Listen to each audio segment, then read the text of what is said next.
Ini tinggal kuat-kuatan aja doanya ya. Kalau bapak-bapak insya Allah kalau doanya kuat ya menang bapak-bapak. Kalau ibu-ibu tahajudnya kuat ya menang ibu-ibu. Dumateng para alim, para ulama ingkang rawuh ten menika majelis ingkang kawula hormati. Panjenengan bahasa Inggris ngerti kan?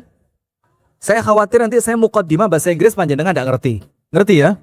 Sip. Dumateng para sepuh, para pini sepuh, para aji sepuh ingkang kawula mulyakaken, kawula hormati. Dumateng Ketua Takmir Masjid Besar atau Masjid Jami' Nurul Jami' Pak Mukhtar ingkang mugi-mugi senantiasa pinaringan sehat wal afiat, panjang umur, manfaat, barokah, Allahumma amin. Dumateng ingkang kawula hormati, kawula mulyakaken Ketua Pengajian Ahad Pagi ingkang mugi-mugi tansah pinaringan sehat wal afiat, panjang umur, istiqomah lan manfaat. Dumateng para rawuh ingkang kawula hormati, kawula mulyakaken ten menika majelis Masjid Nurul Jami'. Assalamualaikum warahmatullahi wabarakatuh.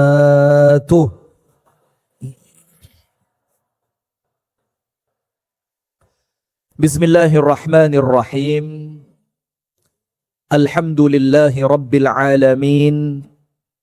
Allahumma salli wa sallim ala nabiyyina Muhammadin wa ala alihi wa sahbihi ajma'in. A'udzu billahi minasy syaithanir rajim. Ya ayyuhalladzina amanu taqullaha haqqa tuqatih wa la tamutunna illa wa antum muslimun.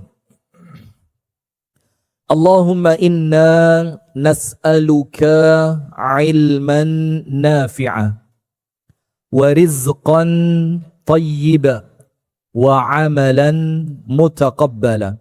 Amin ya rabbal alamin, amma ba'du.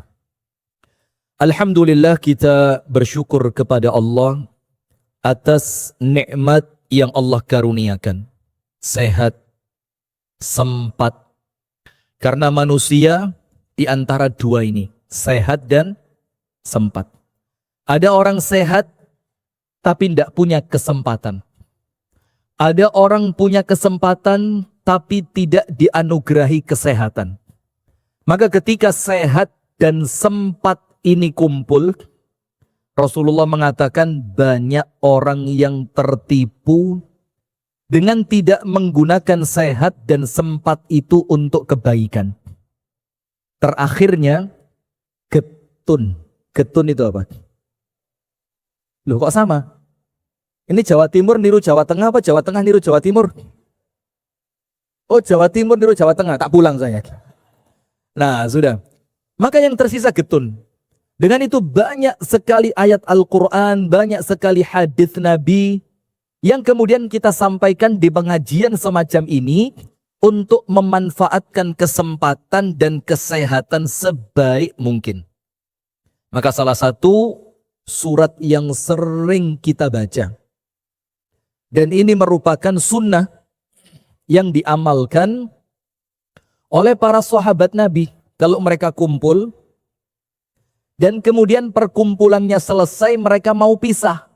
Tapi acara kumpulnya itu bukan majelis ilmu, bukan majelis zikir. Mereka cuma kumpul begitu, ketemu, ngobrol, cerita, seru. Setelah mereka mau bubaran, mereka membaca satu surat, yaitu surah Al-Asr. Surat apa? Al-Asr. Di mana pada surat ini mengingatkan saya, mengingatkan panjenengan, untuk apa? Supaya kalau kita wafat mboten getun. Maka Al-Imam Asy-Syafi'i rahimahullahu ta'ala mengatakan, sekiranya Allah ta'ala tidak menurunkan Al-Quran itu 30 juz, Allah tidak menurunkan Al-Quran itu 114 surat, maka cukup terwakili dengan surat Al-Asr ini. Karena isinya mencakup semua kebaikan. Wal asr, demi masa, innal insana lafi khusr, semua manusia dalam keadaan rugi. Biar tidak rugi, 4 perkara ini panjenengan cekel kuat-kuat. Nomor 1, illalladzina amanu, imannya harus sempurna. Ojo main-main dengan yang namanya syirik. Jangan. Walaupun terkadang kesyirikan itu berbalut budaya.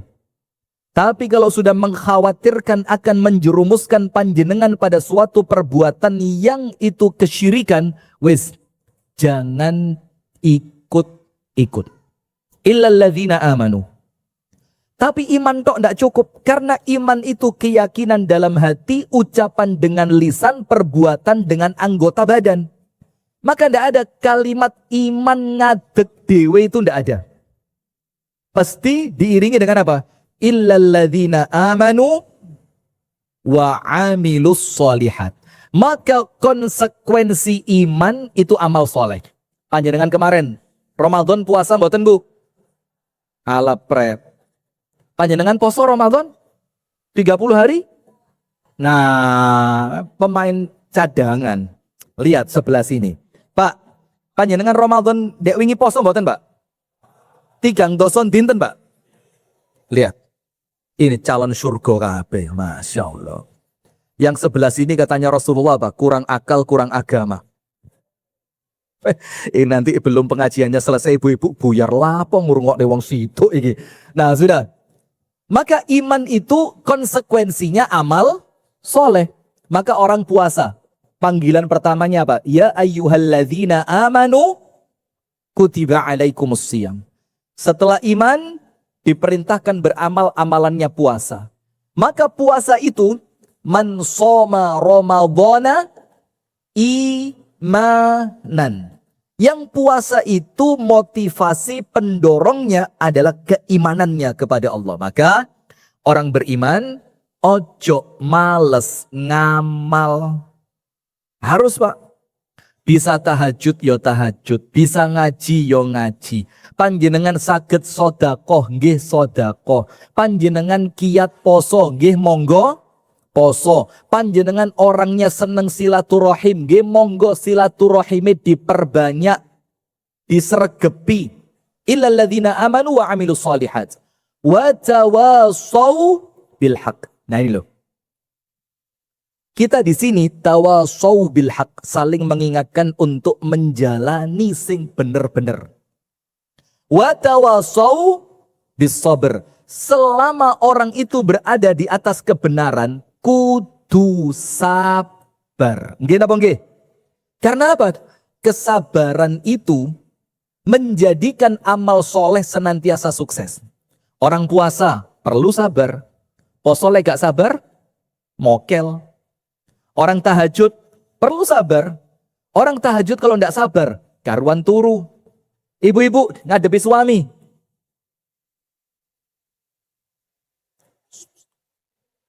Pak, ngadepi istri perlu? Nah, memang roto Pak, agak susah. Ibu-ibu ngadepi suami perlu banyak bersyukur. Bapak-bapak ngadepi ibu-ibu perlu banyak Dari sini paham kan?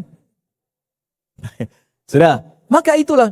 Orang kalau ibadahnya, amal solehnya tidak diiringi kesabaran, tidak akan mampu istiqomah. Nah maka dengan itu, kita bersyukur kepada Allah dipertemukan di malam hari ini. Dan niatan kita niatan yang baik untuk mencari ilmu, duduk di majelis zikir. Agar nama-nama kita oleh Allah disebut di hadapan para malaikat. Doa-doa kita diijabah. Dosa-dosa kita oleh Allah diampuni. Amin ya Rabbal Alamin. Salawat beriring salam semoga tercurahkan kepada uswah kita, suri tauladan kita, kekasih kita bersama, Nabi besar, Nabi agung, An-Nabi Muhammad sallallahu alaihi wasallam. Beserta seluruh keluarganya, beserta seluruh sahabatnya, dan seluruh di antara umat dan pengikutnya yang setia menjalankan sunnah, tuntunan dan ajarannya ila yaumil qiyamah. Yang pertama, saya mau ceramah banyak malam ini. Angsal mboten? Sampai jam pinten? Kali welas? Masya Allah, Mas. Jadi di kepala saya ini ada banyak yang ingin saya sampaikan. Tapi saya ngerti. Ada 4 tempat ceramah gak oleh dowo. Dowo gak manfaat, mubazir gak dirungok nih. Ada berapa tempat? 4. Pokoknya di 4 tempat ini Anda ceramah dowo percuma gak dirungok nih wong. Malah jadi bahan rasan-rasan. Nomor 1, khutbah Jumat. Khutbah Jumat itu tidak boleh panjang. Ibu-ibu biasa Jumatan ten pundi? Di rumah. Bapak-bapak Jumatan di mana, Pak? Surga. Surga. Ibu-ibu nate Jumatan? Astagfirullahaladzim. Ini berat memang. Ngatur ummahat ini berat. Saya pernah diskusi dengan Ustadz Umar Mita. Terus beliau bilang begini, Ustadz kita bagi tugas saja ya. Biar saya ini ngurus umat, antum, saya maksudnya, ngurus ummahat. Saya bilang, wah angkat tangan Ustaz, Jumatan ratau, poso gak tahu jangkep. Saya disuruh ngurus, wah angkat tangan saya ya. Nah sudah, nomor 1 khutbah Jumat, gak boleh panjang. Apalagi non sewu, di tempat kita Jumatan itu bukan waktu libur. Sehingga mereka itu Jumatan, jam istirahat kantor, jam istirahat kerja, mereka masih bakal balik ke tempat kerja. Kalau kepanjangan gak dirungok nih, itu khotib Jumat masih semangat takbir. Kaget saya, Masya Allah. Itu walaupun khotibnya jaware-jerit jamaai khusyuk. Nanti kalau sudah dengar Allahumma ghafir, baru ilre kate netes gak sido disedot. Amin. Amin. Masya Allah. Maka percuma gak dirungoknya. Apalagi yang di belakang, di depan tiang itu. Ini tok. Khutbah Jumat. Nomor 2. Khutbah nikah. Ndak dirungokne wong. Ayo panjenengan, kalau saya pengen tahu. Dulu ceramah khutbah nikah waktu panjenengan nikah temanya apa dulu? Poligami. Astagfirullah. Ekstrim sekali materinya. Nah, bukan lupa, gak dirungok nih. Mikir engkau bengi lapo aku. Bapak-bapak coba. Khutbah nikah zaman panjenengan nikah dulu. Materinya apa? Ya pernikahan ya mesti, masa peperangan. Panjenengan ya ngawur. Tapi apa? Tentang apa? Yuk membicarakan 4 kunci sakinah. Atau bagaimana menghadapi istri yang cerewet model begini. Atau bagaimana? Apa temanya? Bukan lali, gak dirungok nih. Maka panjang, mubazir, singkat, padat, jelas. Nomor 3, ceramah kuburan. Biasa kalau ada orang wafat, dimakamkan, setelah itu kan ada sedikit nasihat. Itu kedawan, gak dirungok nih wong. Jadi bahan rasan-rasan. Orang ngerti lek wong ini panasan. Iki sing diceramah ya wis mati. Lho kudu nyeramai sing mati, nyeramai sampean ini. Nah, maka di kuburan itu singkat, padat, jelas. Ingatkan bahwa kita juga bakal wafat, selesai. Dan yang terakhir, yang tidak boleh panjang, ceramah syawalan. Tidak boleh panjang. Kedawan dia mau uang. Apalagi ceramahnya ba'dal isya. Bid'ah ini. Ceramah ba'dal isya. Karena ba'dal isya itu normalnya, nopo amalane Kanjeng Nabi sak mantune sholat isya. Wes silahkan tidur, bismillah. Nah, maka ceramah-ceramah semacam ini yang sekedar untuk refreshing, memperkuat iman, jangan terlalu panjang. Maka sekarang kultum, kuliah terserah antum. Sak jam ge monggo, 2 jam ge monggo, 3 jam ge monggo sampai subuh bismillah. Setuju mboten? Pret. Sudah. Jamaah sekalian, yang pertama yang ingin saya sampaikan tentang pentingnya ilmu. Saya tadi dengar di Masjid Nurul Jami ini, bahkan sebelum adanya masjid, itu sudah ada pengajian Ahad pagi yang sudah berjalan 43 tahun. Berarti pengajian itu diawali semenjak sekitar tahun 83-an. 1983. Dan dengan pengajian seperti itu jamaah, menjadikan iman kita itu senantiasa kuat. Menjadikan kita ini senantiasa bersemangat untuk ibadah. Sekarang begini. Panjenengan sholat berjamaah. Pahalanya sholat berjamaah itu kelihatan atau tidak kelihatan pahalanya? Tidak kelihatan. Maka dalam Islam salah satu ciri keimanan itu alladzina yu'minuna bil ghaib. Perkara-perkara gaib. Sekarang pertanyaannya, loh sholat mulai subuh, beduk, asar, maghrib, isya, ditambahi sholat duha, ditambahi sholat tahajud, pahalanya lo tidak kelihatan. Kenapa panjenengan kok panggah sholat itu loh? Karena dorongan ilmu, sodakoh. Panjenengan keluarkan uang. Dalam keadaan banyak gembar-gembor, sodakoh akan diganti 10 kali lipat sampai 700 kali lipat sampai tidak terhingga. Ada orang salah paham. Penter didol ngarep Pajero. Karena dengar ceramah salah seorang ustadz. Tidak tahu pernah kesini apa enggak itu ustadz itu. Yang itu. Yang sodakoh pokoknya iya. Sudah. Beliau ceramah. Wes pokok getol intine sodakoh. Lek gak sodakoh dosa, gitu loh seakan-akan. Padahal sodakoh itu hukumnya apa?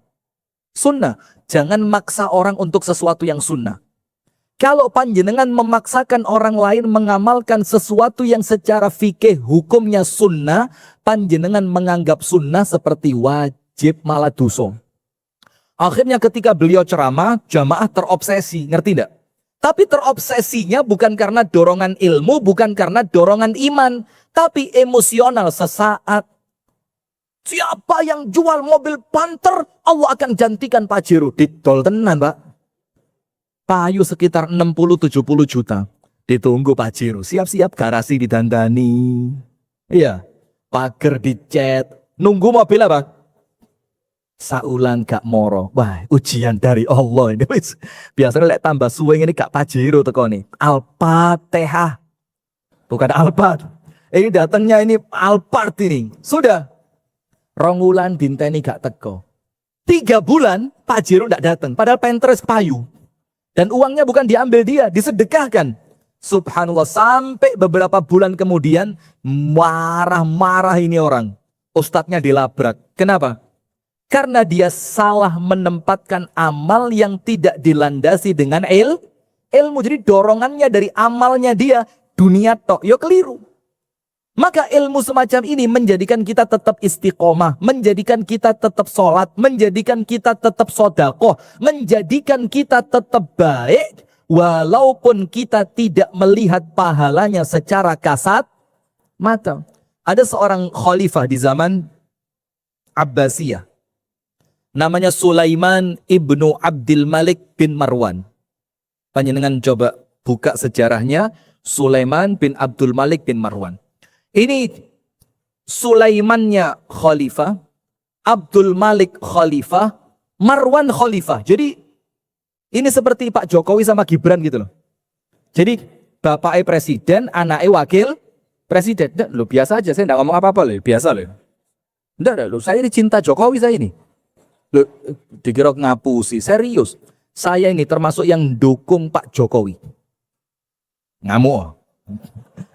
Jadi saya dukung Pak Jokowi ketika di zaman Pak Jokowi itu di KTP itu ada agama itu tulisannya aliran kepercayaan. Itu saya dukung Pak Jokowi. Karena kalau tidak ada tulisan aliran kepercayaan itu kan maksudnya kejawen itu loh. Orang yang kejawen ditulisnya apa di KTP? Islam. Akhirnya kecampur mana kejawen mana Islam. Jadi saya dukung Pak Jokowi untuk perkara itu. Kalau obrak-abrik MK saya tidak ikut-ikut, tidak melawan. Itu saya serahkan sama Abu Sanum aja. Sudah.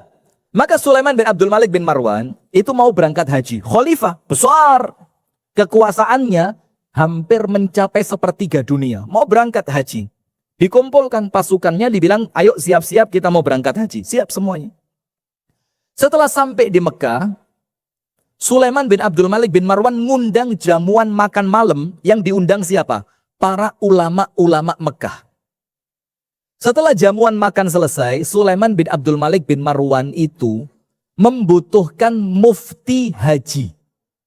Jadi dicari di antara ulama itu mana orang yang paling pinter digoleki. Endi sing paling pinter. Sudah ditanya, man a'lamukum bil halali wal harami. Di antara kalian ini, mana yang paling ngerti syariat? Semuanya kompak, nunjuk satu orang, beliau. Siapa yang ditunjuk? Ada yang tahu? Klaten, Masya Allah. Siapa yang ditunjuk? Klaten, Masya Allah. Ini mulai tahun 83 pengajian. Mboten napa-napa. Itulah fungsinya pengajian ya. Dari tidak tahu menjadi tahu. Nah, ditunjuk satu orang. Siapa dia? Atha ibnu Abi Rabah. Namanya Imam Atha bin Abi Rabah. Tidak ada perawakan ulama. Badannya biasa, pakaiannya biasa. Bahkan kakinya yang satu itu sedikit kecil. Jadi kalau jalan bertopang dengan tongkat. Maka Sulaiman bin Abdul Malik bin Marwan merasa aneh. Wa manhu? Sopo wong iki? Ini orang siapa? Dibilang sama orang-orang yang lain. Hadza atau huwa warithu ilmi Abdillah ibni Abbas. Ini orang yang kami bilang orang yang paling ngerti tentang syariat, dia adalah pewaris ilmunya Abdullah bin Abbas. Panjenengan tahu Abdullah bin Abbas? Yang zaman kecilnya sama Nabi didoakan apa? Ya Allah, jadikan anak ini pinter ilmu agama, pinter ilmu tafsir. Dan Sulaiman itu bin Abdul Malik bin Marwan, itu nunjuk orang tersebut, Atha bin Abi Rabah, karena semua ilmunya Abdullah bin Abbas dia pegang. Akhirnya diangkat jadi mufti haji. Apa fasilitasnya? Kalau pergi, dikawal forrider. Ya Allah, sekarang ini lihat delok pejabat melaku. Minggir malah males ya, iya apa enggak? Rasanya minggir. Lo mobilmu lo sing bayar yo aku. Pengawalmu sing bayar yo aku. Bensinmu sing bayar aku. Lah kok bosen dek ngarepe dikon minggir. Wah ini dunia tenan kok wolak-walik ini, subhanallah. Lanjut. Maka fasilitasnya apa Sulaiman bin Abdul Malik bin Marwan ini? Dia mendapatkan fasilitas sama percis seperti fasilitasnya khalifah. Tendanya sama, kendaraannya sama, makanannya sama, pengawalnya sama. Jadi mulai Mina, Musdalifah, Arafah, Mekah, balik ke Mina, itu tendanya Atha bin Abi Rabah, itu tenda sebesar tendanya khalifah. Nah, di waktu tanggal 9 Zulhijjah, pas hari Arafah, itu Sulaiman bin Abdul Malik bin Marwan itu berdebat dengan anaknya. Boleh enggak meninggalkan Arafah sebelum matahari tenggelam? Itu bapak sama anak debat. Enggak boleh, enggak boleh, seruat ini. Akhirnya apa? Anaknya ngomong, loh ngapain kita ribut begini? Kita kan punya seorang alim, Atha bin Abi Rabah. Ayo kita datang ke tendanya. Kita mau tanya, subhanallah, pas itu Sulaiman bin Abdul Malik bin Marwan nuntun anaknya, ternyata antrian panjang di tendanya Atha bin Abi Rabah. Banyak orang yang mau tanya.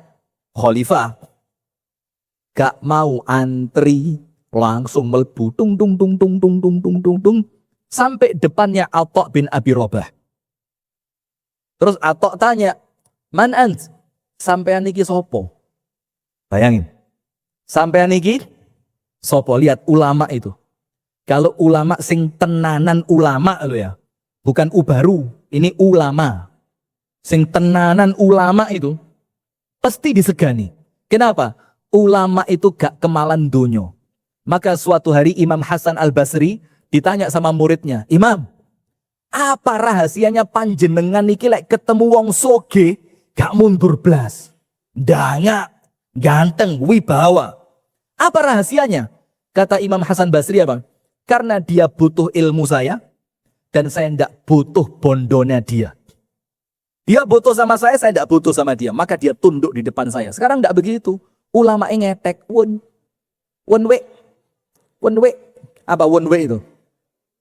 Nyuwun duit. Akhirnya gak dihargai sama orang kaya. Fatwanya bisa disetir. MBG bagaimana fatwanya? Halal, it'amut ta'am, wa yut'imuna ta'ama, ala hubbihi miskinan wa yatiman wa asira. Dalilnya banyak, bagus. Lanjutkan. Rodok keringetan saya. Astagfirullah. Tapi di sini tidak apa-apa ya. Ya pelan-pelan ya, dikurangi dikit ya. Kenapa? Oh, jangan. Gas sampean mulai tenang, saya dicegat. Rumah saya jauh. Panjenengan punya dekengan, saya sopo dekengan ini. Sampai mana tadi? Sudah. Fokus. Astagfirullah. Sampai mana tadi? Ulamanya bisa dibeli. Kenapa? Seneng duit, tidak punya wibawa blas. Nah sudah, maka Atha bin Abi Rabah itu tanya sama khalifah yang tidak mau antri nih, "Man sampean sopo?" Kata khalifahnya, "Pak, lu lali. Lawi sing ngangkat sampean kan yo aku." Khalifah ini Sulaiman bin Abdul Malik bin Marwan. Apa katanya Atha? "Saya tahu. Maksud saya panjenengan datang ke sini sebagai khalifah yang membawa perintah atau panjenengan datang sebagai penanya?" Apa kata Sulaiman bin Abdul Malik bin Marwan? "Saya datang untuk bertanya." Apa kata Atha bin Abi Rabah? "Khudh makanak ala taburik." Mundur, ambil antrian paling belakang. Bayangin ini. Ulama mana yang berani begini sekarang? Saya termasuk yang tidak berani. Nah sudah, itu anaknya ditonton sama Sulaiman bin Abdul Malik bin Marwan, dijak mundur. Nak, mundur. Sambil dia mundur ambil antrian, Sulaiman ngomong sama anaknya apa? "Ya bunayya utlubil ilm wa kum minal ulama." Nak, belajar ilmu. Belajarlah ilmu dan kamu harus jadi ulama. Anaknya tanya, "Kenapa, Pak?" "Seumur-umur," kata Sulaiman, "aku iki gak tahu blas diperintah orang. Gak pernah saya diperintah orang. Bapak saya khalifah." Gibran ngomong gitu ya. "Bapak saya presiden. Bapak saya khalifah. Kakek saya khalifah. Mulai kecil hidup di istana. Gak tahu diperintah wong. Baru kali ini saya diperintah. Dan lucunya, sekali ini saya diperintah. Dan saya nurut sama perintahnya. Ini menunjukkan apa, Nak? Ilmu di atasnya jabatan. Maka carilah ilmu. Disitulah pentingnya ilmu. Panjenengan kuat tahajud karena panjenengan punya ilmu. Panjenengan saged sabar karena panjenengan punya ilmu. Panjenengan mau marah, jane yo iso ngamuk tapi diempet. Itu karena ilmu. Orang kalau tidak punya ilmu, uripe soro. Maka nomor 1, ayo bismillah. Kita harus terus semangat mencari ilmu. Cari, buka buku, baca kitab, datang ke ulama, datang ke pengajian. Cari ilmu-ilmu yang manfaat. Supaya apa? Ibadah kita kepada Allah menjadi ibadah yang benar. Yang kedua yang ingin saya sampaikan, ini setelah Ramadan. Banyak di antara kita setelah Ramadan ini luput dari satu perkara. Istiqomah, enggak, panjenengan orangnya istiqomah, amin. Atau balik males, enggak, panjenengan semangatnya membara, amin. Satu yang terkadang kita lupa, berdoa, memohon kepada Allah agar ibadah kita sama Allah diterima. Padahal dalam kitab Lataiful Ma'arif, Al-Imam Ibnu Rajab Al-Hambali mengatakan apa? Para salaf zaman dulu, jadi mulai zaman sahabat, mulai zaman tabi'in, mulai zaman tabi'ut tabi'in, dan diikuti sampai zaman orang-orang soleh. Kata Imam Ibnu Rajab apa? Mereka itu berdoa untuk supaya Ramadannya oleh Allah diterima. Itu berdoanya 6 bulan. Mulai Syawal, Dzulqa'dah, Dzulhijjah, Al-Muharram, Safar, Rabiul Awal. Itu mereka setiap berdoa, ada satu doa yang mereka tidak lupakan. Ya Allah, terimalah Ramadan kami ya Allah. Karena apa? Nun sewu nggih. Beribadah itu mudah, tapi diterimanya susah. Ikhlasnya hilang titik. Ikhlasnya itu sedikit hilang, ditolak sama Allah. Salatnya tidak khusyuk, susah diterima sama Allah. Sampai Sayyiduna Ali bin Abi Thalib itu mengatakan apa? Qabulul a'mal ahammu minal amali nafsihi. Diterimanya suatu amalan itu jauh lebih penting dibanding sekedar beramal. Antum nanti pulang silakan buka dalam Al-Quran, Allah Ta'ala berfirman, وَالَّذِينَ يُؤْتُونَ مَا آتَوْا وَقُلُوبُهُمْ وَجِلَةٌ, yaitu orang-orang beriman yang menyedekahkan harta mereka dalam keadaan hati mereka ketakutan.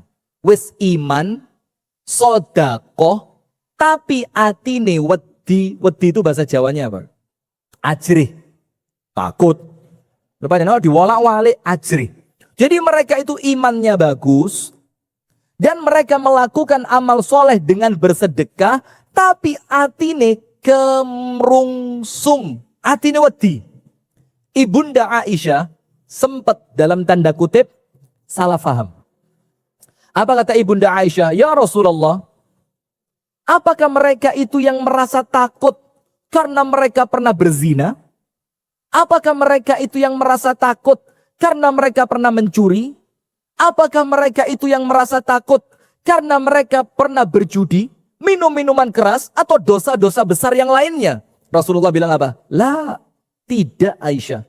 Mereka itu orang yang sholat, mereka itu orang yang puasa, mereka itu orang yang sodakoh, mereka itu orang-orang baik, tapi mereka khawatir amal mereka oleh Allah tidak diterima. Sekarang pertanyaan, yakin tidak setiap kita sholat kita diterima? Lek yakin khawatir sombong, gak yakin kok empani sholat gak manfaat belas. Coba, ya itu introspeksi buat kita masing-masing. Sampai Abdullah ibnu Mas'ud mengatakan apa? Kalau saya tahu, kata Abdullah bin Mas'ud, satu saja. Saya tahu satu saja sujud saya oleh Allah diterima. Saya yakin dengan itu bakal masuk surga.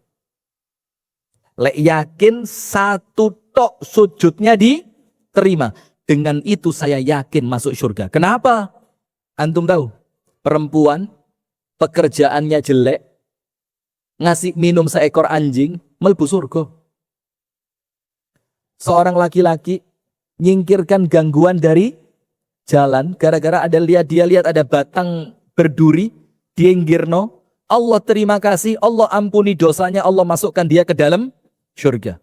Maka satu saja sujud saya oleh Allah diterima, saya yakin melbu surga. Tapi saya tidak tahu diterima atau tidak. Kemudian dia melanjutkan, kalau saya tahu satu saja dosa saya oleh Allah tidak diampuni, saya yakin dengan itu bakal masuk neraka. Kenapa? Lihat perempuan ngurungi kucing. Tidak dikasih makan, tidak pula dilepas untuk cari makan sendiri. Sampai kucingnya mati. Di mana tempatnya perempuan itu? Di neraka. Maka kata Ali bin Abi Thalib, diterimanya amalan itu lebih penting, lebih hebat dibandingkan beramal itu sendiri. Maka setelah Ramadan seperti ini, PR kita satu, introspeksi. Kira-kira Ramadanku oleh Allah diterima atau tidak. Nah sekarang yang ketiga, baru masuk ke materi. Tadi muqaddimah. Materinya begini. Ada 4 pilihan. 4 istri. Astagfirullah. Ini tolong diamankan sebelah kanan. Ganggu ini. 4 istri itu ya apa? Saya ini mau ceramah serius diganggu. Ada 4 cara. 4 pilihan sikap yang bisa Anda lakukan ketika panjenengan disakiti orang lain. Dan 4-empatnya boleh, gak dosa, dan bukan aib. Boleh dilakukan. Jadi Anda pilih nomor 1, boleh. Pilih nomor 2, boleh. Nomor 3, boleh. Nomor 4 juga boleh. Cuma yang membedakan level kebaikannya. Nomor 1 baik. Nomor 2 lebih baik. Nomor 3 semakin baik. Nomor 4 yang terbaik. Nah maka nanti panjenengan pilih nomor 1. Monggo, enggak apa-apa. Panjenengan pilih nomor 2 ketika disakiti orang lain. Boleh. 3, 4 semuanya boleh. Nah sekarang begini. Tidak ada orang yang hidup di dunia kemudian dia tidak diganggu orang lain. Itu tidak ada. Tidak ada. Maka suami pasti ada saatnya diganggu istri. Istri ada saatnya diganggu suami. Orang tua ada saatnya diganggu Anak-anak ada waktunya diganggu orang tua dalam tanda petik dengan makna yang sewajarnya. Tetangga diganggu tonggo nih. Tonggo pak, petil-petil tembok. Jam 9:30 bengi. Tok, tok. Kita pas loro untu. Itu namanya tonggo. Di jalan raya, diganggu, di mana-mana. Itulah hakikatnya dunia. Panjenengan urip ndek donya pasti diganggu. Dalilnya minimal 2. Minimal 2. Bahwa orang hidup di dunia pasti ada gangguan. Dalil yang pertama. Allah Ta'ala berfirman di dalam Al-Quran. وَجَعَلْنَا بَعْضَكُمْ لِبَعْضٍ فِتْنَةً أَتَصْبِرُونَ. Kami jadikan sebagian kalian untuk sebagian yang lain sebagai ujian. Satu dengan yang lain sebagai apa? Ujian. Kuncinya satu. Atasbirun, apakah kalian mampu sabar? Dari ayat ini menunjukkan adanya kita dan orang di sekitar kita itu ujian untuk kita masing-masing. Saya sekarang ujian buat panjenengan. Ceramah rek. Kayak iyo. Ini ujian.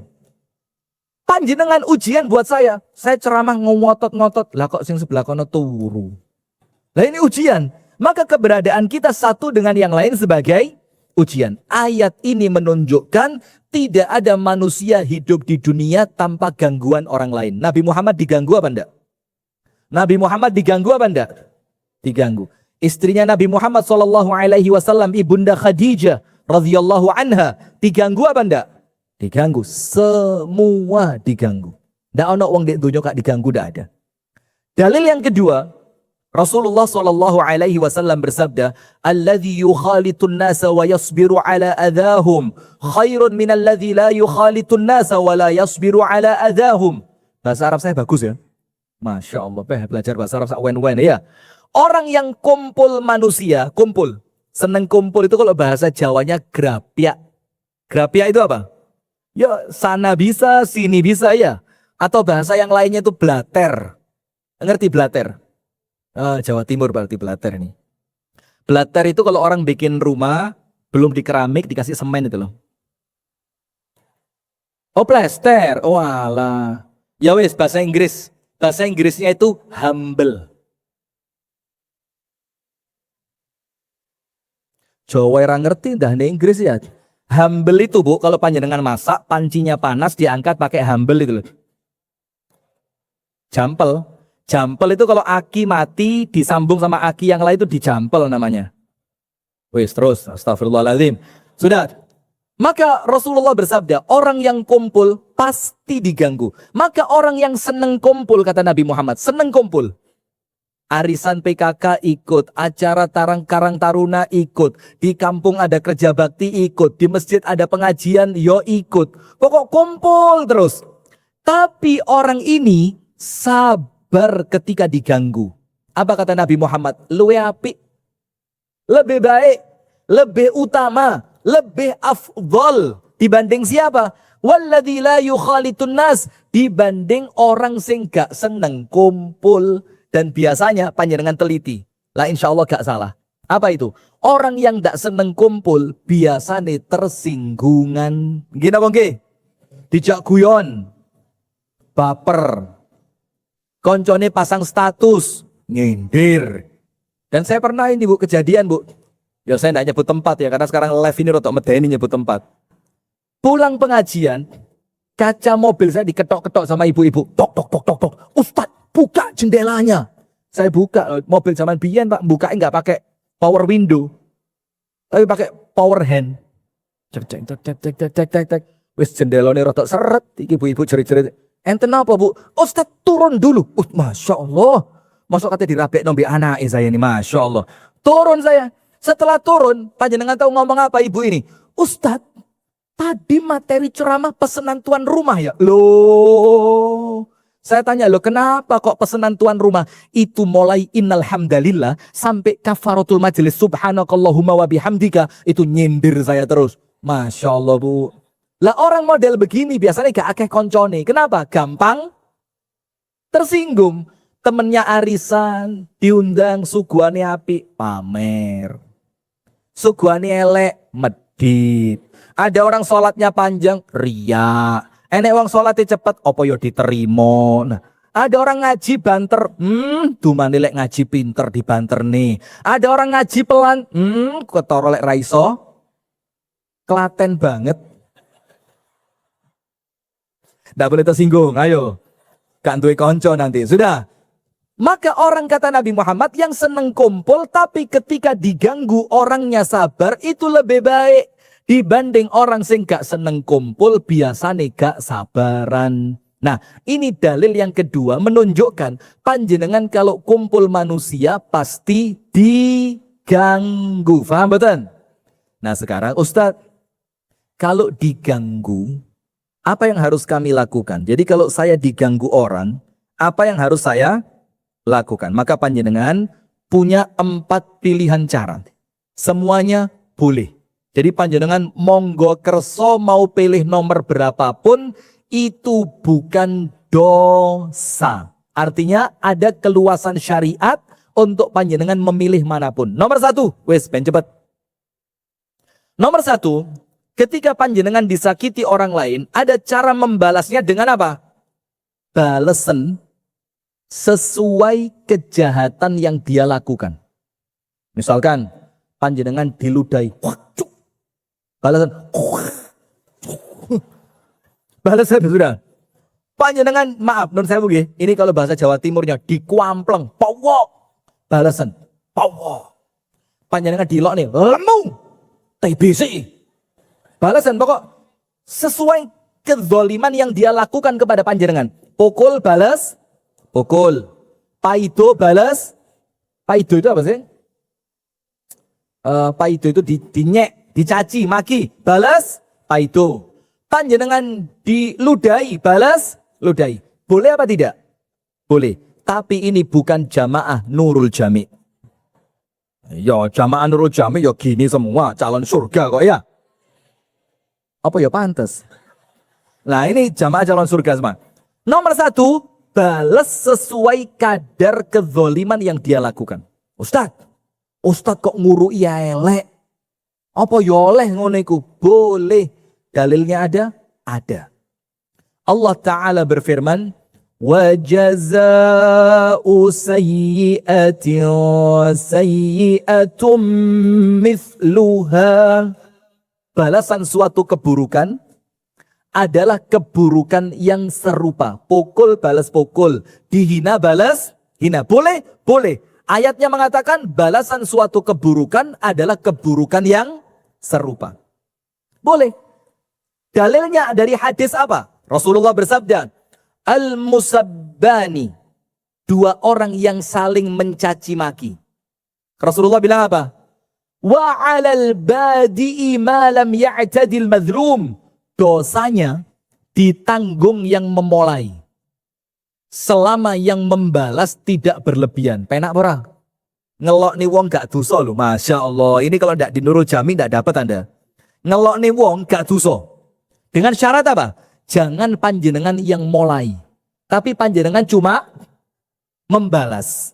Boleh? Boleh. Ayatnya ada, hadisnya ada. Ayatnya balasan keburukan adalah keburukan yang serupa. Hadisnya 2 orang yang saling mencaci maki, dosanya ditanggung yang memulai selama yang membalas tidak melampaui batas.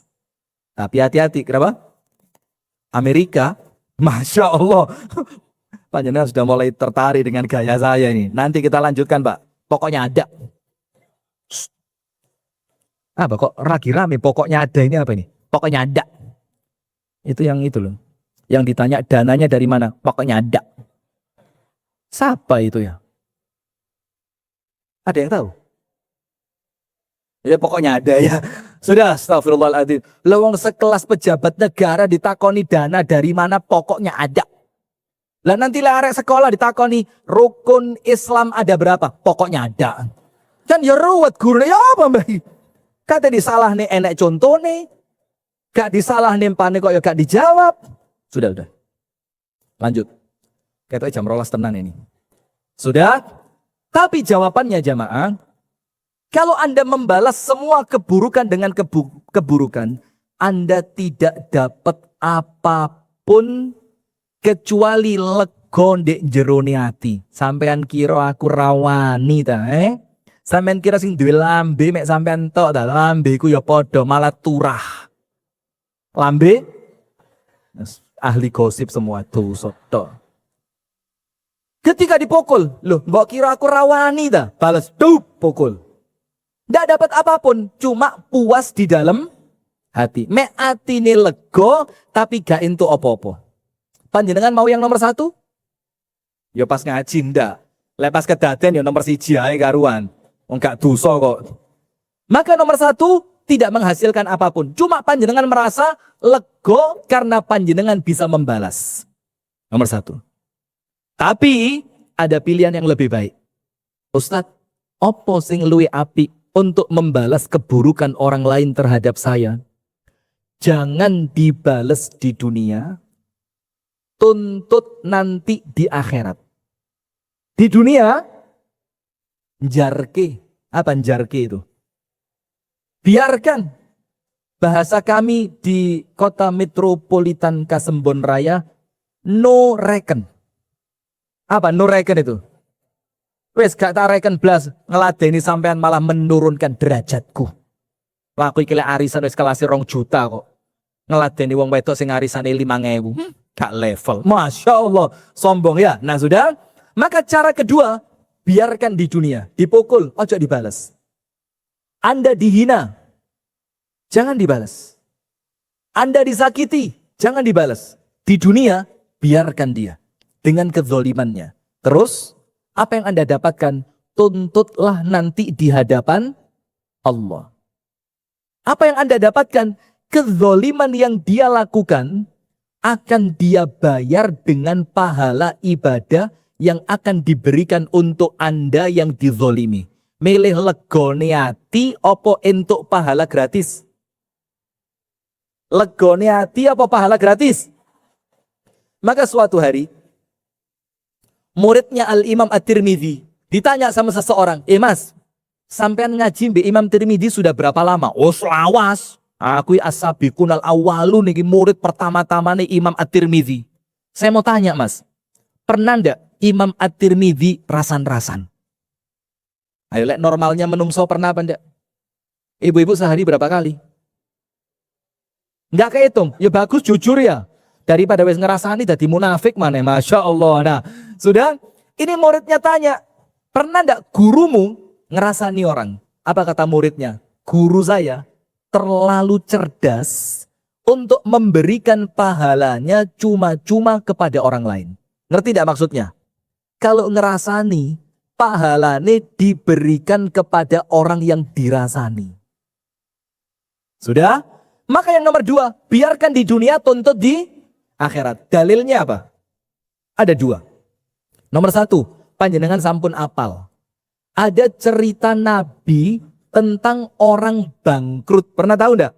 Ketika Nabi Muhammad tanya, atadruna manil muflis? Sahabat, kalian tahu enggak orang bangkrut itu siapa? Betul enggak hadisnya begitu?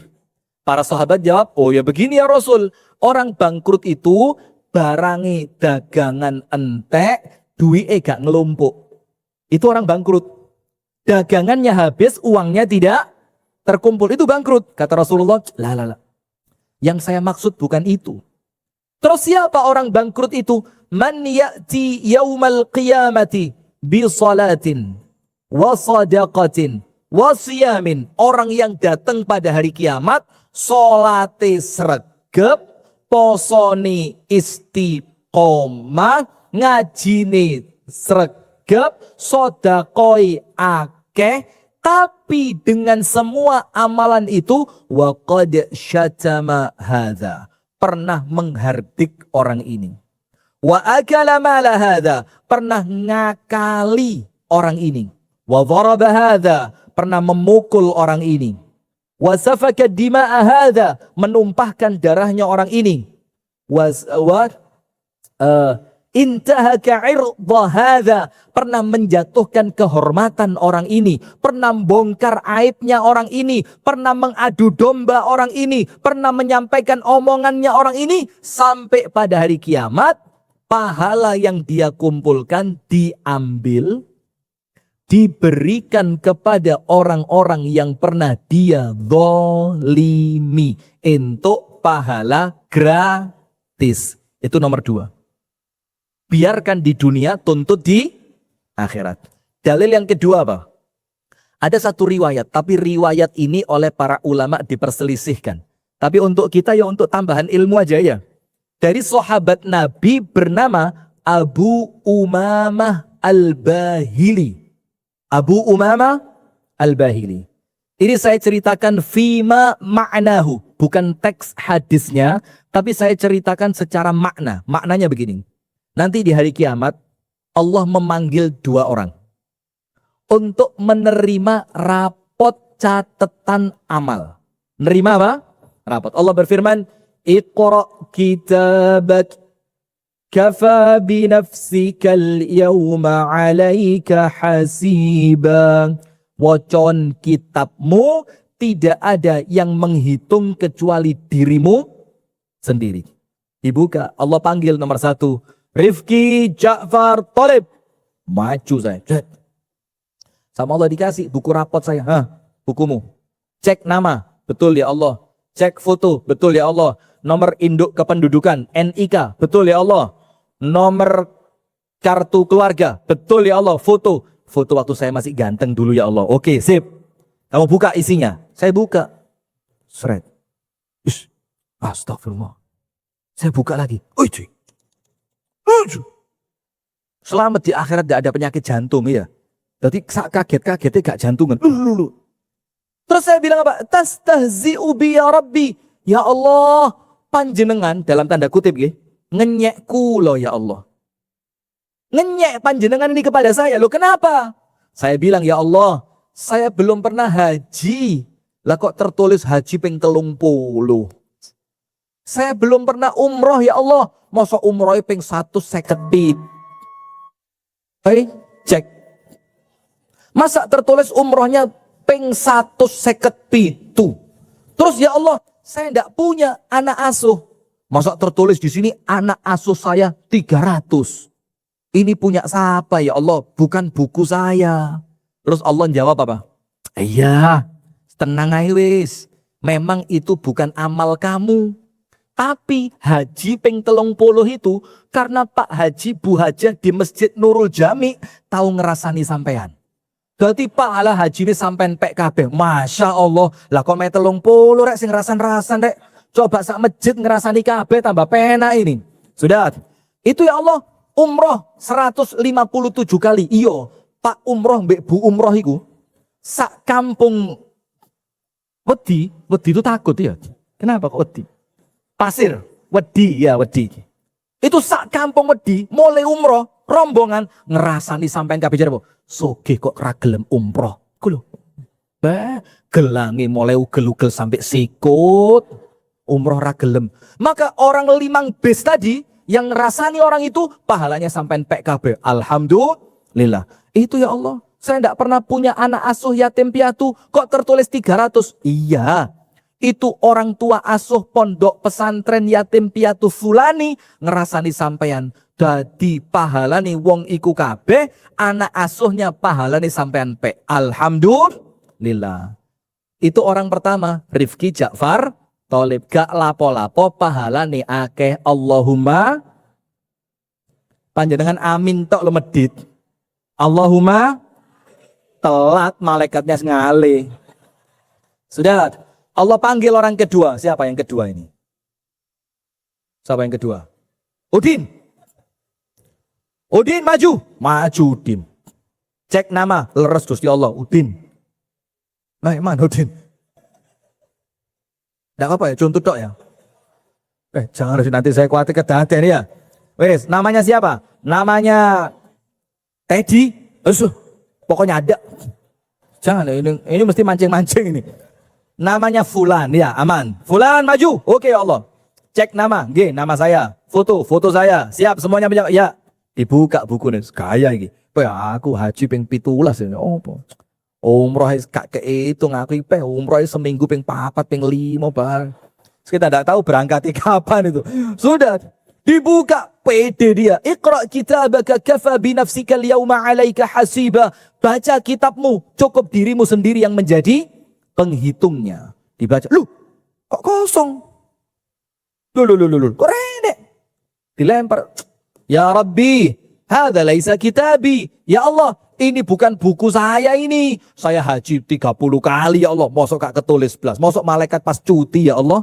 Kan ora mungkin. Umroh saya ya Allah ndak kehitung. Lah mboten ketinggal belas eten ngriki. Apa kata Allah Ta'ala? Memang hajimu akeh, umrohmu akeh, sedekahmu akeh. Tapi pahalane didum orang-orang yang zaman dulu sampean rasani, Bu. Enak dirasani atau enak ngerasani?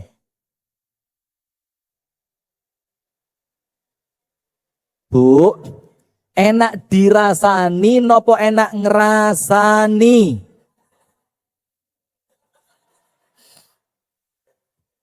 Yo kalau harus milih, wis karuan dirasani ya. Maka kalau ada orang ngerasani, Bu, panjenengan kirimi parcel ke rumahnya.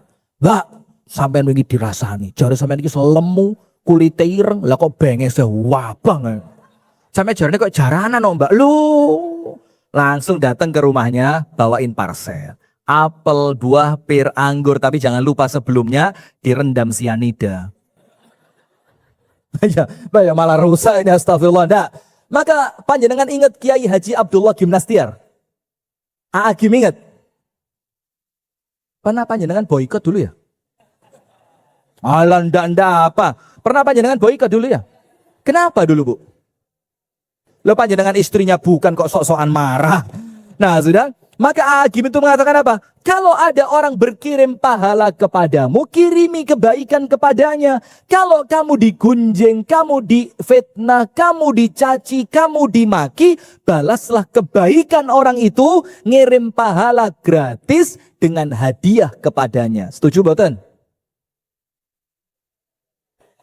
Ini loh enak ngaji tuh. Wis ngowotot, setuju boten? Yo memang apa dong akhirat gak ada yang gratis kok ya. Maka nomor 2, biarkan di dunia, tuntut di akhirat. Panjenengan dapat apa? Pahala sesuai kezoliman yang mereka lakukan. Nomor 2. Tapi waktunya habis.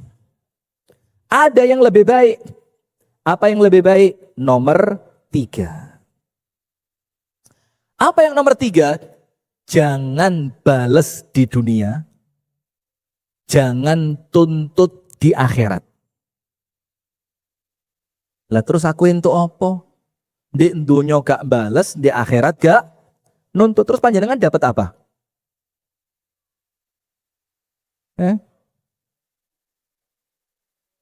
Halo?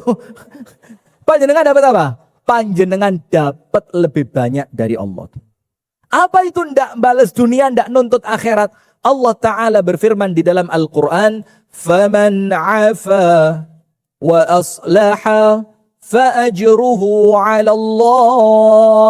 Orang yang memaafkan di dunia dan dia tidak menuntut di akhirat, dia memperbaiki hubungannya, maka Allah Ta'ala yang langsung menanggung pahalanya. Gak balas dunia, gak nuntut akhirat. Tak kasih contoh. Misalkan panjenengan nuntut di akhirat, di dunia gak bales. Panjenengan, ya Allah, saya dulu pernah dihina orang ini ya Allah. Oke. Apa hinaannya? Kuatah ya Allah, lemu, medit, ireng, pendek. Lo papat, lemu, medit, ireng, pendek. Wong yo teko niku. Yang mana? Astagfirullah. Sudah. Oke. Karena kamu dihina 4, lemu, medit, ireng, pendek. Kok jangkep Ram ya? Maka pahala untukmu 1 gelas. Itu kalau nuntut. Karena sesuai dengan kadar kezoliman yang panjenengan rasakan. Sudah. Kalau panjenengan tidak nuntut di akhirat, Di dunia memaafkan, di akhirat gak nuntut pahala, maka yang nanggung siapa?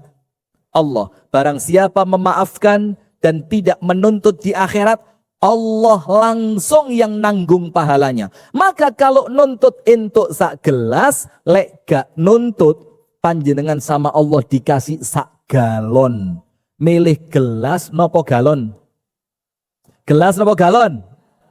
Ya galon wong pas ngaji ya. Coba pas di pinggir rembong dilok dong. Lemu. Sudah. Itu yang nomor 3, Bu. Biarkan di dunia. Ala Bu, panjenengan kalau lagi mau wangkel pol, kepingin ngamuk, ingat satu ayat Al-Quran, calon penghuni surga. Siapa mereka? Wal kadhiminal ghaidha wal afina 'anin nas wallahu yuhibbul muhsinin. Orang yang marahnya ditahan, gak sido ngamuk. Orang yang salah kemudian dimaafkan. Dan orang yang salah itu diberi kebaikan. Bisa benda? Gak diamuk, malah dimaafkan, orangnya ditambahi kebaikan. Panjenengan tahu Umar bin Khattab kan? Umar itu kan kalau gambarannya itu orangnya tegas, gede dukur, lek ngomong medeni, lek ngamuk, bikin orang kabur. Maka Umar itu punya asisten untuk urusan rumah tangganya Umar. Namanya Aslam. Namanya siapa?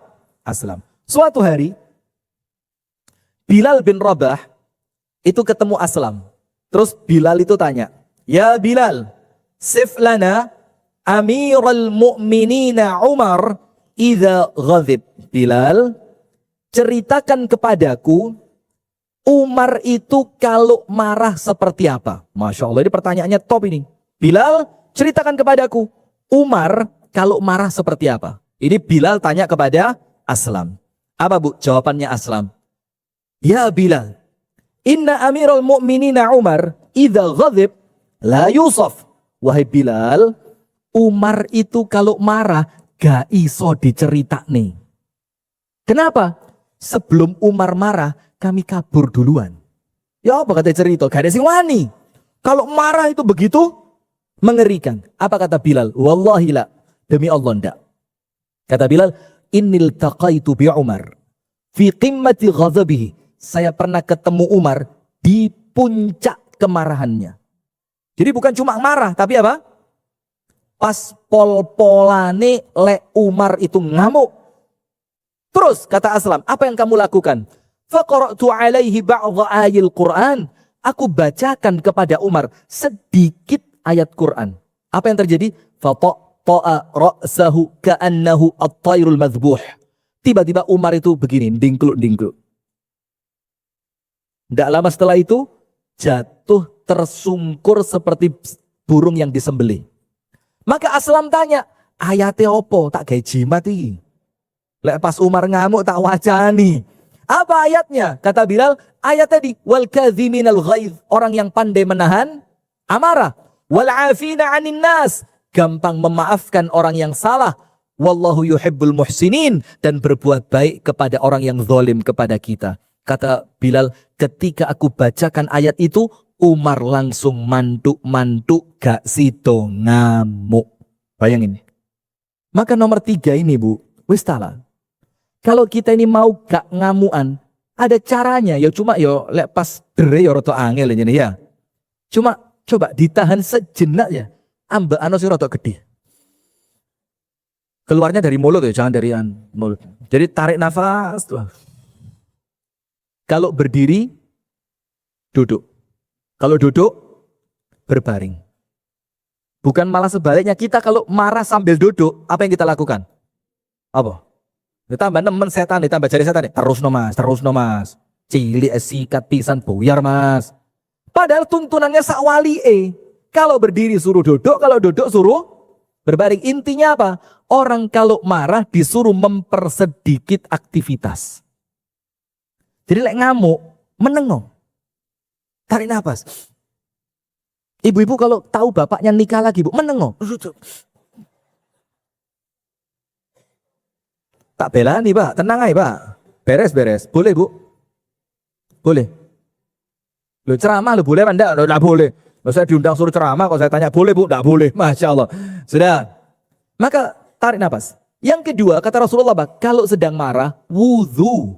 Apa? Wudhu.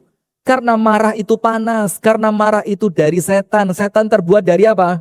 Api, lek ngamuk, dinginkan, padamkan dengan air wudhu. Jangan tambah ngamuk diladeni, enggak. Itu nomor 3. Terakhir penutup. Nomor 4. Balas dunia sesuai kadar kezaliman. Nomor 2. Biarkan di dunia, tuntut di akhirat oleh pahala gede. Nomor 3. Biarkan di dunia, jangan tuntut di akhirat, dapat pahala jauh lebih besar. Bahkan dikatakan oleh para ulama, kalau ada balasan yang tidak disebut secara spesifik, itu artinya surga. Jadi kalau memaafkan di dunia, tidak nuntut di akhirat, panjenengan langsung masuk surga. Allahumma amin. Mau sekarang? Yang terakhir nomor 4. Balas keburukan dengan kebaikan. Ini baru kelasnya Nurul Jami. Tenan lagi, yakin wajahnya itu wajah surga kabeh ini. Kelihatan. Panjenengan gak ada kaca cermin di rumah. Sudah. Yang keempat, balaslah keburukan dengan apa? Kebaikan. Misalkan ada perempuan ngerebut suami panjenengan. Saya mau tanya, ngerebut suami orang itu baik atau buruk? Harus dibalas dengan apa? Bagus. Ini semua ceramah sak jam ini tadi intinya cuma itu. Tenang aja Pak, tak belani Pak. Panjenengan pokok meneng tok enak. Ya Bu ya, ngerebut suami orang baik atau buruk? Berarti kalau mereka melakukan keburukan, balas dengan doakan. Ya Allah, mudah-mudahan mereka bahagia ya Allah. Ya Allah, lancarkan rezekinya ya Allah. Mudah-mudahan mereka bisa segera bulan madu ke Mekah Madinah ya Allah. Saged nggih? Ngaji itu untuk diamalkan. Nggih napa nggih? Nah, maka yang nomor 4, balaslah keburukan dengan apa? Kebaikan. Allah Ta'ala berfirman, La yastawi al-hasanatu walas-sayyi'ah idfa' billati hiya ahsan فإذا الذي بينك وبينه عداوة كأنه ولي حميم. Tidak mungkin sama yang baik dengan yang buruk, tidak sama. Jadi ngomong baik dengan ngomong buruk tidak sama. Bekerja dengan cara yang baik, bekerja dengan cara yang buruk tidak sama. Memperlakukan orang lain dengan baik, memperlakukan orang lain dengan buruk tidak sama. Maka Allah berfirman, La yastawil hasanatu walas sayyi'ah. Tidak mungkin sama yang baik dengan yang buruk. Maka setelah Allah ngomong, api be elek tidak sama. Terus maksudnya Allah apa? Maka kalau ada orang jelek, balaslah dengan yang baik. Idfa' billati hiya ahsan. Maka balaslah keburukan mereka dengan apa? Kebaikan. Apa yang Anda dapatkan? فَإِذَا الَّذِي بَيْنَكَ وَبَيْنَهُ عَدَاوَةٌ كَأَنَّهُ وَلِيٌّ حَمِيمٌ. Kalau antara Anda dengan dia ada permusuhan yang luar biasa, apa yang terjadi? Allah akan menjadikan orang tersebut bestie terbaik untuk Anda. Kalau Anda disakiti, dia yang balas. Anda difitnah, dia yang meluruskan. Anda sedang kesusahan, dia yang bantu. Itu ketika mampu membalas keburukan dengan kebaikan. Contoh, panjenengan tahu seorang ulama, salah seorang nabi bernama Nabi Isa. Tahu kan? Nabi Isa. Nabi Isa itu suatu hari jalan bersama siapa? Hawariyun. Hawariyun itu siapa? Gampangane santrinya Nabi Isa. Namanya apa? Hawariyun. Ketika Nabi Isa jalan bersama Hawariyun, tidak lama setelah itu lewat di depan rumah orang yang jahat. Maka ketika Nabi Isa lewat, orang itu ngomong elek luar biasa. Pembohong, tukang fitnah. Kamu ini ngaku nabi padahal kamu tidak diangkat oleh Allah menjadi nabi. Kamu ini yang mecah belah suami dengan istrinya. Kamu ini yang merusak tatanan masyarakat di sini. Terus dihina. Nabi Isa diam. Sampai apa? Orang yang menghina itu diam. Hati-hati loh jamaah. Orang menghina itu yo enek kesele. Iya benda. Sentenono terus nih. Maka kalau ada komen-komen jelek dari haters, biasa. Alhamdulillah berarti kita diperhatikan. Lek gak ada sing komen baru bingung sampean. Gak ada sing komen belas sih. Kalau komennya lek, ini anak abah. Loh ya mesti loh, masuk anak tonggo. Ya anaknya abah saya, iya anak Isa itu normal. Jadi tidak usah bingung. Setelah hinaan itu selesai, Nabi Isa tanya, Mas, sampun telas. Jawabannya orang itu apa? Wes entek. Apa Nabi Isa bilang?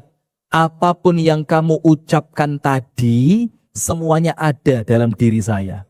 Maka sampean ingetin, saya tobat dan istighfar kepada Allah. Matur suwun nggih Mas, sudah diingatkan tentang dosa saya. Jadi saya bisa tobat dan bisa istighfar. Terus Nabi Isa melanjutkan, yang panjenengan belum sebut seuwake. Tapi aku ora gelem nyerita nih. Coba, tenang kan? Lah apa? Urate pedot setruk. Santai. Mas, sing sampean omong niku wau sedayane enten ten kula niki. Maka saya beristighfar dan bertobat kepada Allah. Dan apa yang belum Anda sebut luwe akeh. Tapi aku ora gelem cerita. Terus Nabi Isa bilang apa? Jazakallahu khaira. Semoga Allah membalasmu dengan kebaikan. Lihat Nabi Isa. Muridnya protes. Ya Isa. Zammak wa ma madahak. Orang itu ngenyek sampean. Bukan ngelem. Dia itu menghina engkau. Tidak memujimu. Lah kok malah diucapkan jazakallahu khaira. Panjenengan tulis. Ini buat status keren ini. Turun enek di Klaten. Turun enek ini. Oh bukan Klaten maaf. Clayton ya. Apa kata Nabi Isa? Nabi Isa mengatakan, kameranya lain. Cek tambah viral saya. Nabi Isa mengatakan, kullun yunfiqu badha'i'ahu. Yang bisa baleni pakai duit 1.000. Ayo. Sing pas, ainnya sing pas. 1.000. Ayo baleni. Ayo monggo angkat tangan yang bisa baleni. Sengaja tak golekno sing angel Imang. Cek duwe gak metu, aman, balik. Rasito. Sudah, kata Nabi Isa, kullun itu artinya apa? Semua. Yunfiku hanya mampu memberi badha'i'ahu, dagangannya. Misalkan saya dagangan madu, maka saya bisa jual apa? Madu. Saya dagangan gorengan, saya bisa jual apa? Gorengan. Maka Nabi Isa mengatakan kullun yunfiku badha'i'ahu. Setiap orang hanya bisa memberi apa yang dia punya. Kalau orang itu yang dia miliki keburukan, maka yang keluar apa? Keburukan. Tapi kalau orang itu yang dia miliki adalah kebaikan, maka yang keluar apa? Kebaikan. Maka Hakim bilang apa? Teko hanya mengeluarkan isinya. Kalau isinya kopi, keluarnya apa? Kopi. Kalau isinya teh, teh. Kalau isinya sirup, sirup. Kalau isinya, pokoknya ada. Kalau isinya, apa tadi? Pokoknya ada ya. Nah, maka orang itu kata Nabi Isa bilang, aku ini tadi goleki nek jerone atiku iki. Tak goleki balesan apa sing pantes gawe wong iku. Ternyata saya tidak ketemu kecuali kebaikan. Maka akhirnya kebaikan itulah yang saya balaskan untuknya. Subhanallah, lihat. Nah ibu-ibu begitu, bapak-bapak juga begitu, saya juga begitu. Kalau memang dasarane api, maka keluarnya pasti baik. Kalau memang dasarannya jelek, keluarnya pasti jelek. Maka nomor 1, kalau panjenengan disakiti, balas sesuai dengan kadar kezoliman. Boleh? Boleh. Dapat apa? Lego ndek jerone Hati selain itu gak dapat apapun.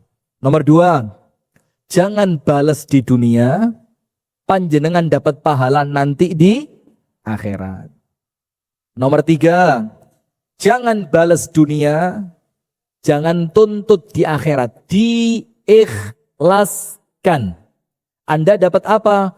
Jaminan pahala besar dari Allah. Yang terakhir, balaslah keburukan dengan kebaikan. Apa yang Anda dapatkan? Orang yang awalnya memusuhi Anda akan menjadi apa? Teman yang paling akrab. Kita kasih contoh satu dan ini penutup di malam hari ini. Contohnya apa? Begini.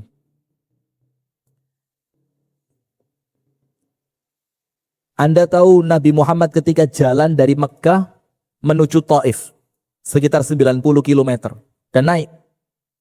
Karena Anda tahu kenapa ketika naik saya begini, pamer cincin. Mahal ini. Ini baru saya dapat ini. Ini bannya perak, virusnya virus Persia ini. Nanti kalau ada yang suka silakan hubungi admin. Beb, ada isinya ini, ada isinya. Ini salah megang, semulih dewi ini. Mulai kelenik, astagfirullah. Sudah, tidak boleh begitu-begitu, sudah. Tidak ada. Apa mang? Apa tadi? Taif, jalannya naik. Sampai di Taif, Rasulullah menemui kepala suku, beberapa orang. Ternyata oleh kepala suku, apa yang Rasul inginkan tidak diberi. Bahkan kepala suku itu ngusir Nabi Muhammad dengan cara apa? Anak-anak kecil disangoni watu, dikon muncali watu kepada Nabi Muhammad sallallahu alaihi wasallam. Sudah, kata Nabi Muhammad, saking sedihnya saya, darah netes gak keroso.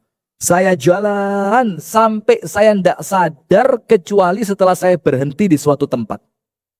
Ketika saya sedang berhenti, saya berdoa sama Allah. Allahumma inni ashku ilaika dha'fa quwwati wa qillata hilati wa hawani 'alan nas. Ya Allah, saya mengeluhkan kepadamu ya Allah kelemahan saya, kekurangan saya, kehinaan saya di hadapan manusia, dikeluhkan.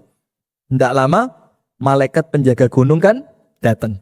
Malaikatnya bilang apa? Ya Muhammad, saya diperintah Allah untuk datang kepada panjenengan untuk minta izin. Kalau panjenengan izinkan, saya akan lemparkan gunung di kota Mekah, tak angkat, saya lemparkan kepada penduduk Taif. Karena penduduk Taif melakukan apa? Kejahatan, menyakiti Nabi Muhammad. Tapi balasannya Nabi Muhammad apa? Didoakan. Doanya doa baik apa doa buruk? Doa baik. Apa kata Nabi Muhammad? Arjullah an yukhrija min aslabihim qauman ya'budunallaha wa la yusyriku bihi syai'an. Aku berharap kepada Allah, Allah mengeluarkan dari penduduk Taif ini orang-orang Islam yang mentauhidkan Allah dan tidak menyekutukan Allah dengan sesuatu apapun. Dan itu terjadi. Keburukan dibalas dengan doa yang baik. Apa yang terjadi? Panjenengan silahkan cek semua. Kalau tidak semua, 90%. Panglima perang hebatnya Nabi Muhammad itu anak-anaknya orang Taif. Panglima perang sing top-top itu anak turunnya orang Taif. Kenapa dapat seperti itu? Karena zaman dulu Nabi Muhammad membalas keburukannya dengan kebaikan. Akhirnya apa? Muncul generasi yang menjadi bestinya Nabi Muhammad sallallahu alaihi wasallam. Kemudian sedikit klarifikasi. Ini kayak pejabat Indonesia kan. Ngomong sakarepe lek enek kelirune moro-moro klarifikasi. Begini. Saya belum jadi pengasuh pondok. Baru bangun, itu pun baru ngeduk sumur. Itu pun pemborongnya tak jak mengaji. Malah gak digarap wis. Jadi baru ngeduk sumur. Itu pun sumur sudah hampir 3 minggu gak metu-metu banyune. Alhamdulillah. Dalam banget ketemu batu enggak keluar. Jadi itu insya Allah proyek kami untuk 2 tahun ke depan. Jadi program di pondok itu bukan pondok menerima pendaftaran santri, enggak. Tapi saya cari santri. Karena itu pondok pengkaderan dai. Saya cari santri 20 orang. Lulusan SD yang minimal sudah hafal 5 juz. Kalau nanti dicek, ternyata yang hafalannya 5 juz itu banyak, kita seleksi lagi. Menerima cuma 20 orang dan semuanya insya Allah gratis, tidak dipungut biaya, dan panjenengan doakan mudah-mudahan pembangunannya lancar. Amin ya rabbal alamin. Jadi tadi pengasuh pondok Rimba, medeni dibilang Rimba, Pak, brewoke lho Rimba dia. Itu pondok namanya Markas Takwinid Duat, pusat pembentukan dai. Nah, cuma nama untuk warga sekitar kita meringankan bahasanya, cek gak kedukuran. Untuk warga sekitar kita kasih nama Pondok Rimba Wonoagung karena berada di Kecamatan Kasembon, Desa Wonoagung. Kalau ada di antara panjenengan yang kerso rawuh ngeriko, monggo nanti insya Allah kita adakan makan duren bersama. Per orang dapat 1 butir. Bukan 1 duren, bukan. Sementara ongkos kesananya berapa? Clayton sampai Kasembon berapa? Kasembon itu kalau panjenengan mau naik pesawat ada bandaranya di sana. Ada Bandar Udara Kasembon Raya. Anda cari di Google Map keluar insya Allah ya. Baik, saya rasa cukup sekian yang dapat kami sampaikan. Semoga ada manfaatnya. Kurang dan lebihnya saya mohon maaf. Saya kembalikan kepada MC. Falyatafaddal mashkuran ma'jura. Baik, jazakallah khair. Yang pertama, kalau mengenai pertanyaannya perang Syiah, perang Iran, Amerika dan Israel, saya tidak jawab itu karena itu fitnah besar. Dan mohon maaf ya, fitnah-fitnah besar seperti ini tidak pantas disampaikan oleh dai-dai yang ilmunya belum mumpuni. Apalagi disampaikan di khalayak ramai umum semacam ini yang semuanya bisa mendengar dan mempersepsikan sesuai kemauannya masing-masing. Nah, maka para ulama itu memberikan nasihat, kalau terjadi fitnah, jalan paling selamat itu diam. Jalan paling selamat itu apa? Diam. Itu kalau berkaitan dengan perangnya. Tapi kalau ngomong tentang Syiahnya, para ulama yang saya ikuti sampai detik ini, itu mereka bersepakat bahwasannya Syiah itu sesat. Syiah itu apa? Sesat. Kesesatannya luar biasa banyaknya. Dan yang paling parah di dalam kitab mereka yaitu Al-Kafi, mereka menganggap Quran kita tidak sama dengan Quran mereka. Nabi kita tidak sama dengan Nabi mereka. Dan berbagai macam penyimpangan-penyimpangan yang lainnya. Walaupun mengkafirkan Syiah secara total, itu juga perkara terlalu berani. Terlalu berani. Apalagi perkara mengkafirkan ini perkara besar. Yang kalau ternyata yang kita tuduh kafir dianggap oleh Allah bukan kafir, maka kekafiran itu kembali kepada siapa? Yang berbicara. Bahkan kalau panjenengan cek dalam kitabnya Ibnu Taimiyah di dalam Majmu' Fatawa, itu Ibnu Taimiyah mengatakan tidak mengkafirkan seorang pun yang kalau sholat masih menghadap kiblat. Itu Ibnu Taimiyah. Nah, apalagi dai-dai kecil semacam kita ini ya. Maka kalau yang Rafidhah, kalau yang Nusairiyah jelas kafir. Dan mereka memang kesesatannya sudah menyimpang dari rukun-rukun Islam yang baku. Bahkan rukun iman. Tapi kita tidak memungkiri ada beberapa kelompok kecil dari Syiah yang memang masih ada kedekatan dengan Ahlu Sunnah. Seperti apa? Syiah Ismailiyah, Ja'fariyah. Dan kalau panjenengan mau cek, silakan cek biografinya Al-Imam Ibnu Hajar Al-Asqalani. Itu ada sedikit rotok-rotok Syiahnya dikit. Penulis kitab Bulughul Maram, pensyarah kitab Sahih Bukhari, Fathul Bari, fi syarhi Sahihil Bukhari. Itu Ibnu Hajar ada sedikit kecondongan pada Syiahnya. Terus kita berani mengkafirkan Ibnu Hajar? Kan tidak berani. Maka perkara-perkara besar seperti ini lebih bagus dipelajari di komunitas yang lebih kecil, lebih serius dengan dasar literasi yang jelas. Agar apa? Tidak memunculkan kerancuan berpikir. Wallahu ta'ala a'lam bissawab. Kemudian untuk panjenengan, kalau sholat susah khusyuk. Sementara kalau tidak khusyuk, sedikit kemungkinan sholatnya oleh Allah diterima. Saya pernah punya cerita, Bu. Di Kasembon, di masjid saya biasa sholat. Masjid kami itu pas pinggir jalan. Kalau hari malam Ahad malam Senin itu banyak bis wisata mampir. Nah, waktu itu saya ngimami di masjid. Tapi saya datangnya naik motor. Ketika saya datang, qomat itu cuma kurang 15 detik. Saya khawatir kalau saya tidak segera masuk, nanti diimami orang lain karena banyak tamu. Saya khawatir malah tamu yang maju, cepat-cepat saya maju. Saya lupa handphone saya di bawah setir motor kan, motor itu kan motor metik ya. Ada, saya taruh situ, plung. Niat awal rakaat pertama maghrib sabbihisma rabbikal a'la. Rakaat kedua hal ataka hadithul ghasyah. Cek rolek tamu suara ku enak. Wah, sombong. Sudah. Allahu Akbar. Tamu banyak. Bis, antri kamar mandi, antri tempat wudhu, parkiran penuh. Al-Fatihah selesai. Baru mau sabbihisma rabbikal a'la. Belum sempet dibaca. Eling. Tuh, HP ku kai dek sepeda. Lek enek sing telepon, murup kelip-kelip. Wakeh wong. Alamat hilang guys.